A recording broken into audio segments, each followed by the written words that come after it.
Hey guys, Ron here from Tactical Fitness and the IWI Academy. I wanted to do a 4-year review of my IWI Tavor 7. A little bit about me. I've served as an IDF sniper for over 14 years. I've run the X95 throughout my entire service, obviously teaching with it for years and years and years. And I've been running the Tavor 7 as a civilian for long-range shooting purposes and for a lot of hunting, actually. So I wanted to do a review today on kind of where my gun is at, how I feel about it after 4 years, and what I would like to see improved. Okay, so first of all, let's go over my setup. I've made a couple updates if you've seen some of my older videos on this rifle. So number one, I'm running a dead air nomad suppressor with a chemo mount. It's with a Coltac corset suppressor cover. Super important if you're doing long range shooting, otherwise you get a lot of mirages, messes with your sight picture. Now the biggest update I've made to this rifle, and it's really been a game changer for me, is the Black Label Products Tavor 7 bipod handguard. It is phenomenal. It really kind of puts the rifle together to make it a real true DMR, I would say.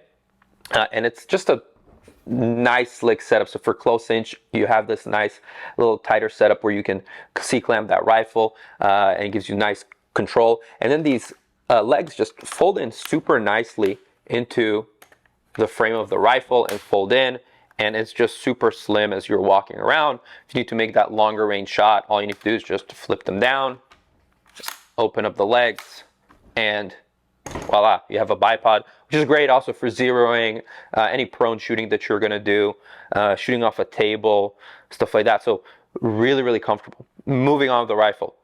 I have it with a 126X Vortex Razor HD on a Scalar Works 1.93 mount. The reason why I went with a 1.93 mount,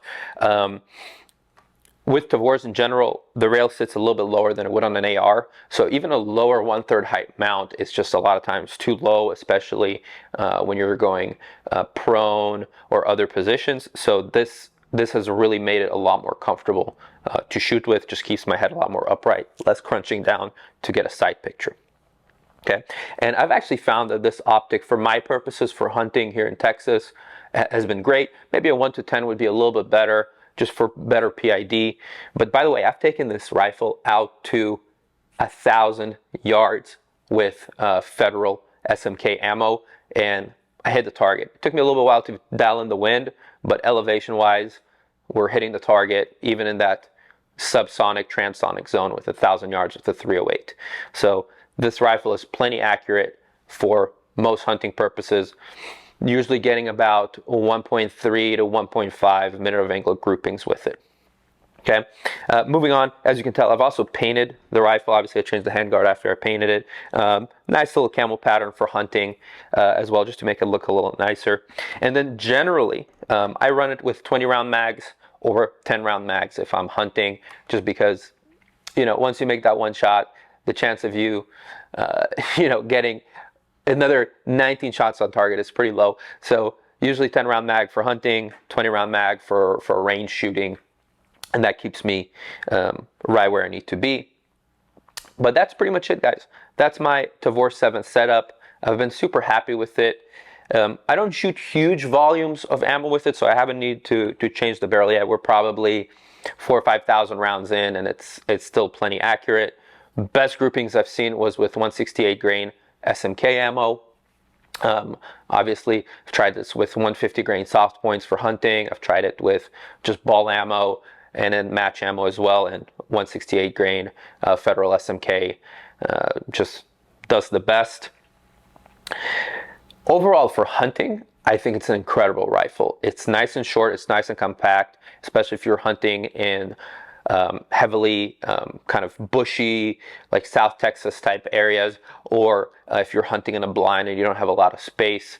I think this is a great gun. You most definitely need to suppress it, otherwise it's just incredibly loud. I mean, 16-inch barrel, 308 is not going to be pleasant for anyone. So definitely put some type of suppressor on there, and it's got the adjustable gas setting, so not a big deal there in terms of making sure the gun runs. What I would like to see improved to this gun, all right, so I would like to see it in other calibers. I think a 6.5 Creed would be amazing. Okay, just so you can really push that round out and have to think a little bit less about wind. The other thing I would like for them to figure out is how to make this gun just a little bit lighter. Right? It's pretty hefty. I don't know what the weight is. It's definitely over 10 pounds, and with ammo, it's a little bit more. So I would like to see it a little bit lighter. The other part that would have been nice to see on here is just a little bit of a better gasket here for the opposite side of the ejecting port. I know, you can change it to lefty and stuff like that, which is nice, but just a better gasket without this little ventilation hole, because when you're shooting suppressed, you do get a little bit of gas on there. But overall, super happy with this setup.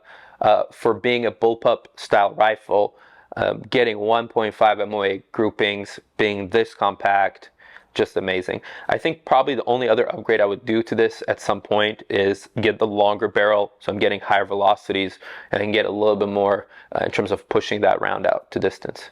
But guys, thank you for watching. If you have any questions, leave them in the comments. Otherwise, come train with us and just click on the link in the bio, tacticalfitnessaustin.com.